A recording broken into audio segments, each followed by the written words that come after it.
قیامت کے دن تم سے اللہ نعیم کے بارے میں سوال فرمائے گا۔ چونکہ قرآن مقدس کی ایک ایک آیہ کریمہ کی 70 ہزار تفاسیر بیان کی گئی ہے اور اس کے متعلق متعدد اقوال مفسرین نقل کرتے ہیں، تو چونکہ نعیم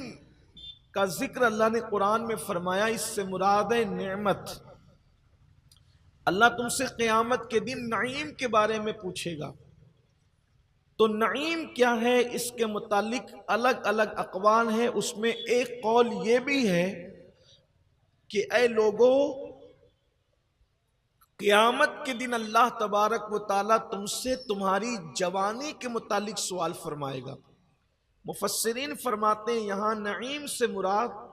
ایک قول یہ ہے کہ جوانی، اللہ تم سے تمہاری جوانی کے متعلق سوال فرمائے گا کہ تم نے اپنی جوانی کو کہاں گزارا، کیسے گزارا، جوانی کی راتوں کو کیسے گزارا، جوانی کے دن کو کیسے گزارا، جوانی کے ایام کو کیسے گزارا۔ یوں تو زندگی کے لمحے لمحے کے متعلق اللہ تبارک و تعالیٰ کی طرف سے سوال ہو چکا ہوگا، لیکن پوری زندگی کے متعلق سوال الگ سے ہوگا اور جوانی کے متعلق الگ سے سوال ہوگا۔ اس سے جوانی کی اہمیت پتہ چلتی ہے۔ جوانی کا آغاز، جوانی کی ابتدا 16 سال سے ہوتی ہے اور 40 سال تک انسان جوان رہتا ہے۔ اور پھر حیرت کی بات یہ ہے کہ جن دنوں انسان جوان رہتا ہے اس کو شاید اپنی جوانی کی اہمیت کا اندازہ نہیں ہوتا۔ جس وقت انسان 40 سے تجاوز کر جاتا ہے اور اس کی جوانی ڈھل جاتی ہے، اور پھر اس کے وجود کے اندر کبھی داڑھی میں کبھی سر میں سفید بال جب اس کو نظر آتے ہیں، جب کبھی اس کے طاقتور جسم کی طاقت اور قوت ختم ہونے لگتی ہے، جب کبھی اس کے گھٹنے، اس کے وجود کے اندر درد شروع ہونے لگتا ہے، جب کبھی وہ کئی کلو وزن اٹھا کر طاقت رکھنے والا انسان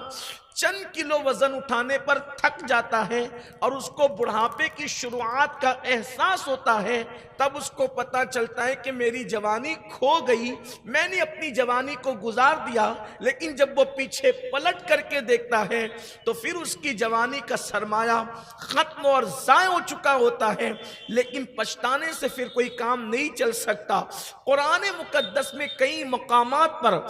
میرا اللہ جوانی کی اہمیت کو بیان فرما رہا ہے، جوانی کے واقعات کو بیان فرما رہا ہے، جوانوں کے واقعات کو بیان فرما رہا ہے۔ یہاں پر اکثریت چونکہ جوانوں کی ہے، میں ایک بات ان سے عرض کرنا چاہتا ہوں، دل کے درد کے طور پر میرے آقا صلی اللہ علیہ وآلہ وسلم کے دیوانوں، میری قوم کے جوانوں، یہ اللہ کی طرف سے بڑا انعام ہے، بڑا احسان ہے کہ اللہ نے تمہیں اور ہمیں جوانی جیسی عظیم نعمت عطا کی ہے۔ اس نعمت کو استعمال کر کے، صحیح اس کا استعمال کر کے آپ اپنی دنیا بھی بہتر کر سکتے ہو، آپ اپنی آخرت بھی بہتر کر سکتے ہو، آپ اپنی دنیا بھی بنا سکتے ہو، آپ اپنی آخرت بھی بنا سکتے ہو۔ اللہ اکبر! لیکن کتنی کم نصیبی ہے۔ ایک طرف تو یہ کہ اللہ پاک فرما رہا ہے کہ ہم تم سے جوانی کے بارے میں پوچھیں گے، اور ہم جوانی ہی کو گناہوں کے راستوں پر وقف کر چکے ہیں، جوانی کو تج چکے ہیں جب گناہوں کے راستے پر۔